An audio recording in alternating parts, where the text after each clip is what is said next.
These are the units most used by HOI4 pros. I've taken the numbers for this from a pie chart from a competitive HOI4 game in a mod that keeps all mechanics and trees just like the base game. Today we are gonna look at each template from every important nation and we will try to understand how real HOI4 pros design their tanks and units. Let's head right in. First templates we want to look at are the medium TDs. The medium TDs are done by Germany and Russia in the current checksum. So this is the German medium TD, which they are building. High Velo Cannon 2, obviously the cannon with most heart attack that you can put on a medium tank while still having a 3-man turret. Then we have 2 small cannons, obviously optimal. Then we are gonna have a minus 7.5% IC reduction. You get this from maintenance 2, obviously very smart, make your tank a lot cheaper. Then we have radio free, which gives 60 defense, which isn't all that important, but 40 breakthrough. Obviously we want to breakthrough max, and we have 17 armor clicks as well. And you even do the breakthrough turret for the armor. You obviously keep riveted armor as basically always, and you also stick with gasoline engine. Although if your speed does load, you could go for diesel engine. I would be kind of a fan of this because you lose some speed but you gain like a shit ton of reliability. Not that important either way. This is the medium TD they are building and the template looks like this. So this is a pretty standard and classy template, although I must admit I am kind of surprised that they don't do 3 mechanized so they can put another one of the motorized heavy weapon companies down here. Well, anyways, this is the tank they are using. Now let's look at the Soviets. Yeah, they have also done medium TDs and it looks pretty similar. They probably forgot about putting the thing down here. You are supposed to put medium TDs into this. I don't know, Germany didn't do it. I don't know why they didn't do it. Then we have one heavy SPAA. The heavy SPAA is an armor meme, as you can see. It takes away 40 armor if you would reduce it, so it's just one template with a lot of, or one battalion with a lot of armor. Also gives a decent amount of air attack now, what I see. 46 air attack, that is actually quite substantial. But yeah, otherwise, as you can see, nothing special. They put in some AA and they put in the heavy SPAA. And this is the medium TD design that they are using. It's basically the same as Germany's. Down here, they use the torsion bar instead of the interleaf road wheels, which gives them a little bit of extra reliability at the cost of some breakthrough, which is kind of interesting that they do this choice like this. But, I mean, I like it. I don't think it's a big problem. I don't think it matters either way.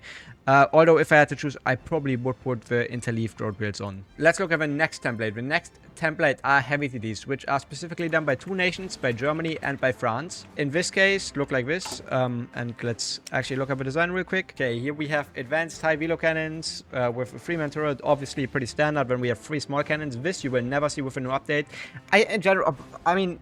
I just want to say this real quick. I feel like the new update is going to be such a big nerf to heavy tanks. I still think they will be done. Just because you can put the main cannon, a better main cannon on it. But, you know, like losing that 1 extra small cannon. Or 2 small cannons, basically, because you don't even want to have 2 small cannons. It's going to be brutal for heavy tanks. But yeah, otherwise, fairly standard. They don't have a cheapening module, because they want the extra small cannon stats, at least for now. 17 armor clicks and radio free. Fairly classic. And their tank template for D-Day is this specifically, with heavy SPAA. Why do they do heavies for D-Day and mediums for BARB? I think there are multiple reasons for this. First of all, you need different templates for sure anyways, even if you were doing mediums, just because you need anti-air on D-Day, which you wouldn't need on BARB. Also, they have an armor meme on D-Day here, which they don't have on BARB, which, you know, is very practical, so the D-Day inf doesn't pierce you. In general, it's a lot harder to click on D-Day than during BARB, so you need more stats. That's why heavy TDs are good. Also, there's not much terrain on D-Day, where there's a lot of terrain on BARB, and heavy TDs get a bigger terrain penalty than medium TDs. Okay, the other heavy TD that we have is from France, so let's look at that TD. Also looks pretty similar. Here they do an armor meme again, but with a normal heavy tank, which is interesting. Yeah, it doesn't seem to be the best armor meme I've ever seen. Let's see. So this is their real armor meme. Interesting design. You do a medium cannon here to keep it cheap with a medium turret. Then obviously everything to stack armor. When you do armor clicks here, and even welded armor down here to gain that little bit of extra armor. Actually looks like it has a decent bit of armor. But it's basic heavy tank, so you know it can only have so much. But yeah, interesting. The TD I'm guessing from France is going to be the same. Which actually it's going to be interesting because sometimes the TD of France has radio, but back in the days it didn't always have radio. Yes. Okay, as you can see, they didn't put in radio. Why does France don't do radio but for small cannons? Usually you do it because under green air you don't need as much breakthrough, so you can just skip out on the radio. Although I'm not sure that is still true. I would probably do radio nowadays, but this also works fine. Let's look at the Amphib templates. The Amphib templates are from the UK and the USA. They are usually used to land D-Day. So here you can see the UK already has 14 Amphibs ready, which is enough to launch one wave. Why 14 per wave? Because each tile should have 2 Amphibs launching on it. So 2, 4, 6, 8, 10, 12, 14. So you can land 2 on every tile on Breast. Breast is a uniquely good spot to naval invade on. But yeah, it's improved TIE Velo cannon. Again, most heart attack. Then yeah, the design is fairly classic. There's not much to say. I already went over this for the other designs. But yeah, good Amphib tank design. Let's see here. Yeah, they use Amtrak battalions. Why Amtraks? Amtraks, first of all, obviously they don't give a naval invasion penalty and they counter special forces. But one of the most important factors of Amtraks is look at how cheap they are. They get them from Canada and it's 2.8 IC because nowadays you can cheapen Amtraks manually, and then you can make them cheaper over Special Force Doctrine, which just means like this battalion is so free, so cheap.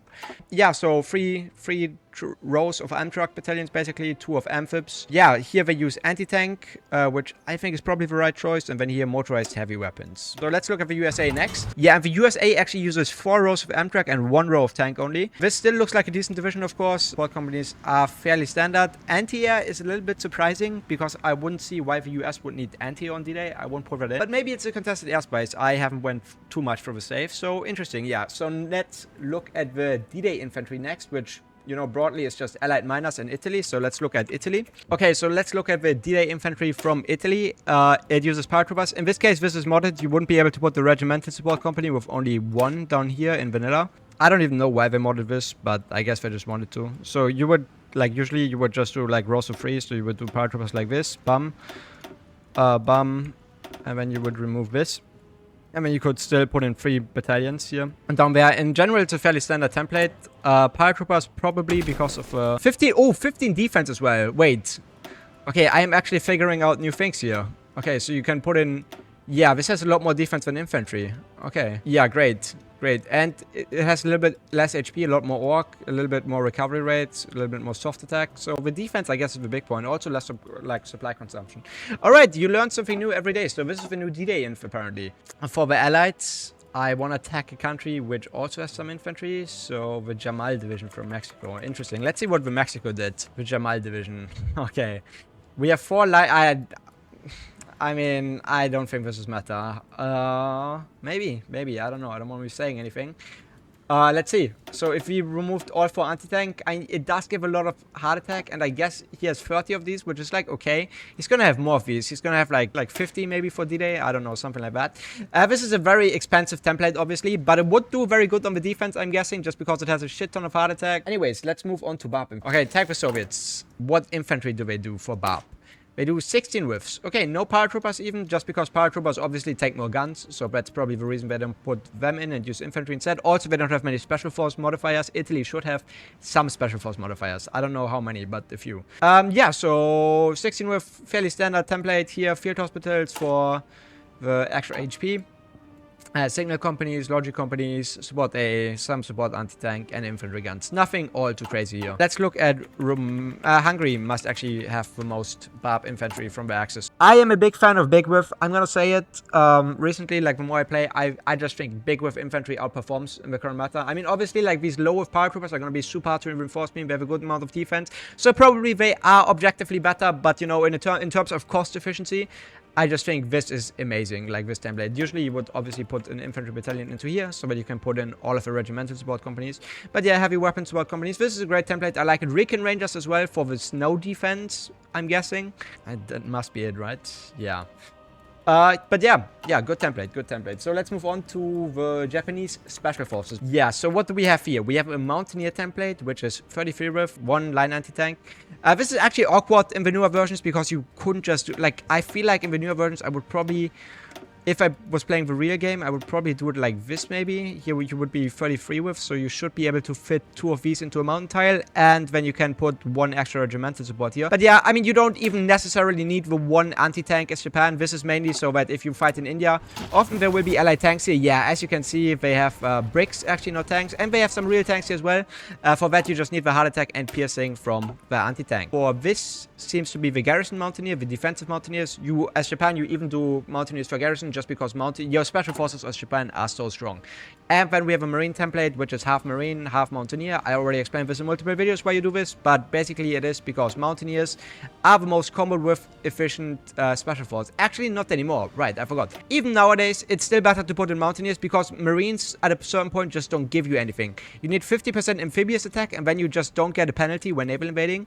So then you may as well do Mountaineers, so you can land in like hilly or mountainous terrain. The Philippines are actually quite mountainous, didn't know. And then there's some mountains here and hills here, so for that you can just put in Mountaineers. Yeah, well, and for the last template that you want to look at are the D-Day World mechs. Those come from Bulgaria and from Spain, so let's see what they do here. Interesting, they put in light TDs. When I played, they didn't do that. It's the TD D-Day template, pretty sure, this one, yeah. I've seen this being done once or two before. It is super cheap, obviously, for IC, 40, so 40 times 4, you know, which is like relative to the overall cost of this, not very expensive, and I'm guessing it gives a shit ton of heart attack, yeah. So this will enable you like to damage the enemy tanks a lot more. You also have a little bit extra piercing, so I think this is a good template, yeah. Yeah, otherwise nothing all too special, just mechanized. And then if we attack on Spain, I'm guessing it's gonna be the same. Yeah, so this is largely the same template. It's this time without the lighted east, but otherwise pretty much everything is the same. You do Armored Engineer company for the most entrenchment in the game that you can possibly get on these. And yeah, I think with that I can call the video. We went through all of the templates. I hope this wasn't all too boring of a yap session, but you were interested in seeing some of this. If you enjoyed the video, leave a like and subscribe. See you all another day. Goodbye. Bye bye.